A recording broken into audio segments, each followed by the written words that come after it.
In his closing remarks, Mississippi Democrat and Committee Chair Benny Thompson said the hearings will show that in the many unlawful and unconstitutional schemes to overturn the 2020 election, Trump himself was the driving force behind all of it. Let's go in depth tonight and talk about it with Rina Shah, political advisor with the Renewed Democracy Initiative. And on January 6th, she was on a nearby rooftop for 6 hours witnessing the events unfold. Rina, it's good to see you. Thanks for joining us. Sure. Good evening. Good evening to you. So we heard today from election officials in Georgia and from the Republican Speaker of the House in Arizona talking about the pressure this president put on them, the intimidations. Were you surprised by any of the testimony or committee revelations that we heard?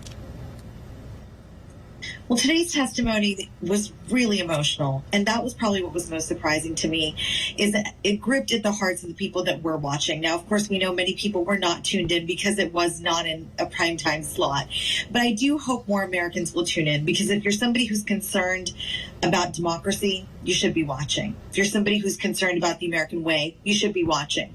If you're somebody that wants to see transparency and accountability, you should be watching. This committee is covering perhaps the most bombastic of, I would say, actions we've ever seen from anyone at this level of government. We're talking about the executive branch, of course. We're talking about the former president of the United States. This is just such must-see TV at this point, because today's committee hearing really uncovered what was at the heart of the matter here. And it was true bending of the Constitution by Donald Trump and his allies. Yeah, trying to impose fake, false electors in the very end here. And as Adam Schiff said, they held on by a thread in making this election one of integrity.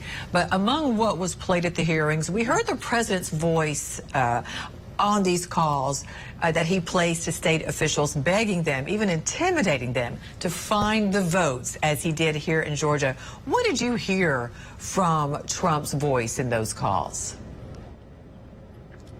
What I really heard was a flagrant disregard for people and the oath of office they took to really just do right by the Constitution. And that was what kept coming up in today's testimony from these witnesses, is their faithfulness to a document, the document that is a pact between all of us, that we're going to have people who have committed to serve our government and protect our institutions. And these institutions would not be standing today if there weren't these kind of people, if there weren't these kind of patriots, frankly. Never before in modern American history has this happened, where we've seen one branch of government try to track the other. Never before have we ever seen somebody show such disregard for norms, for standards, for conventions, for the very American fabric that holds us together. This is about a president that wanted to be a king. It's simply put, you can't look at what these witnesses that are local people in Georgia and Arizona elected to serve us really tell the true tale of how harrowing, how scary it was for them to just do their jobs. Yeah, that's what I drew from today. I got 1 minute left. I want to ask you, though, there are Americans who believe that election was stolen, although if you heard the testimony today, it sounded like it was Mr. Trump trying to steal their election. Despite the testimony from Republicans and his own advisors that he didn't win, some state elected officials are still pushing misinformation about his loss, and some of those are even winning primaries.